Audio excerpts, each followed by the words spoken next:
Kemahiran lokomotor, item yang pertama adalah lari. Lari dilakukan dengan jarak sejauh 60 kaki dan terdapat 4 kriteria yang dinilai untuk melakukan item ini. Yang pertama, wujud koordinasi antara tangan, kaki dan siku yang berada dalam keadaan fleksi. Apabila lari, kedua-dua belah kaki tidak akan menjejak tanah untuk seketika dan tapak kaki juga tidak akan rata, malah bahagian belakang kaki mestilah berada dalam keadaan fleksi bersudut tepat.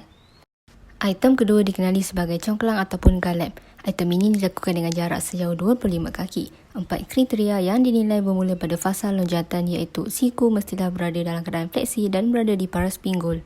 Di fasa lonjatan ini juga, kedua-dua kaki tidak akan menjejak tanah untuk seketika. Kemudian semasa lompatan, kaki di belakang tidak boleh melebihi kaki di hadapan. Item ini sekurang-kurangnya dilakukan sebanyak 4 ritma pergerakan. Item ketiga adalah lompat sebelah kaki yang dilakukan sejauh 15 kaki. Terdapat 5 kriteria yang dinilai untuk melakukan item ini. Pertama, kaki dan siku yang tidak diguna untuk melompat akan dihajukan ke hadapan untuk menghasilkan daya. Kemudian, semasa fasa lompatan, kaki yang tidak digunakan tidak boleh melebihi aksi tubuh. Lompatan sebelah kaki ini dinilai sekurang-kurangnya sebanyak 4 kali bagi kaki kanan dan yang terakhir juga dinilai sekurang-kurangnya 4 kali bagi kaki kiri. Item yang seterusnya adalah lenting.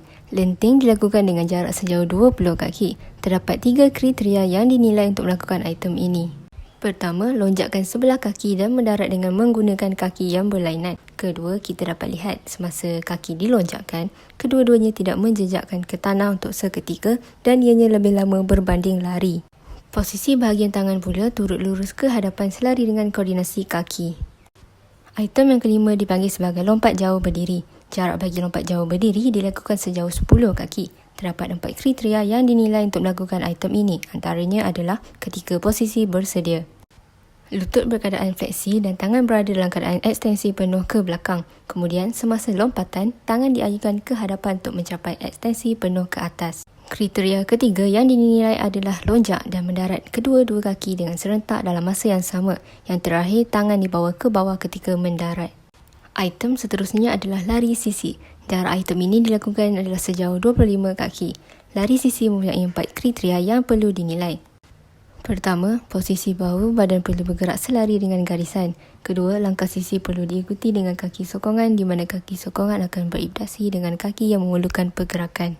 Pergerakan lari sisi ini dinilai sekurang-kurangnya sebanyak 4 kali ulangan bagi sisi kanan dan penilaian terakhir adalah berdasarkan pergerakan sekurang-kurangnya 4 kali ulangan sisi kiri. Kemahiran manipulasi objek yang pertama adalah memukul bola pegun atau dikenali sebagai pukulan batting. Pukulan ini dilakukan dengan jarak sejauh 60 kaki. Terdapat 5 kriteria yang perlu dinilai, antaranya adalah semasa memegang bat. Tangan yang dominan akan berada di atas tangan yang tidak dominan. Kemudian, badan yang tidak dominan perlu menghadap feeder ataupun bayangan. Rotasi pinggul dan bahu semasa pukulan juga akan dinilai. Pemindahan daya melalui lakahan kaki belakang ke hadapan. Kriteria terakhir ialah apabila berlakunya fasa kontak memukul bola. Item yang ke-8 adalah melantun bola setempat. Item ini mempunyai 4 kriteria untuk dinilai. Pertama, kontak bola di hadapan badan dan tidak melebihi paras pinggul.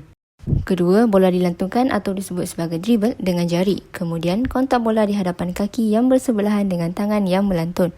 Penilaian terakhir adalah berdasarkan pengawalan bola yang dilantun tanpa perubahan posisi kaki sekurang-kurangnya dilakukan sebanyak 4 kali lantunan. Item yang ke-9 adalah menangkap bola. Item ini dilakukan dengan jarak sejauh 15 kaki. Terdapat 3 kriteria untuk dinilai dalam item ini. Yang pertama dapat dilihat pada fasa persediaan iaitu siku fleksi dan tangan menghadap ke hadapan. Kriteria kedua adalah berdasarkan ekstensi lengan semasa menyambut bola dan yang terakhir dinilai berdasarkan bola yang disambut dengan menggunakan tangan sahaja. Item yang seterusnya adalah menenang bola. Jarak yang digunakan untuk melakukan item ini adalah sejauh 30 kaki. Terdapat 3 kriteria yang dinilai untuk melakukan item ini. Pertama, berlari-lari anak tanpa tersekat semasa hendak menendang bola.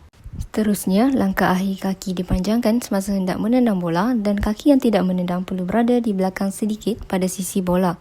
Kemudian bola akan ditendang dengan cara in-step ataupun tonjol. Item yang ke-11 adalah membaling bola. Item ini dilakukan dengan menggunakan jarak sejauh 20 kaki.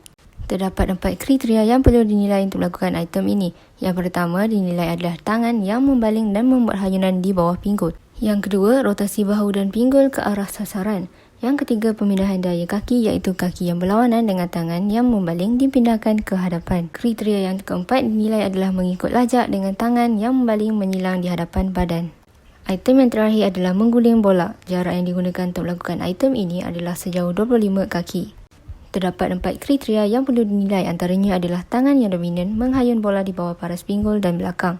Kemudian dada perlu menghadap kon penanda dan seterusnya kaki yang berkoordinasi dengan tangan yang dominan dilangkah ke hadapan. Kemudian lutut sebelah kaki saja berada dalam keadaan fleksi dan yang terakhir bola digulingkan pada aras paling rendah dan tidak boleh melebihi buku lali.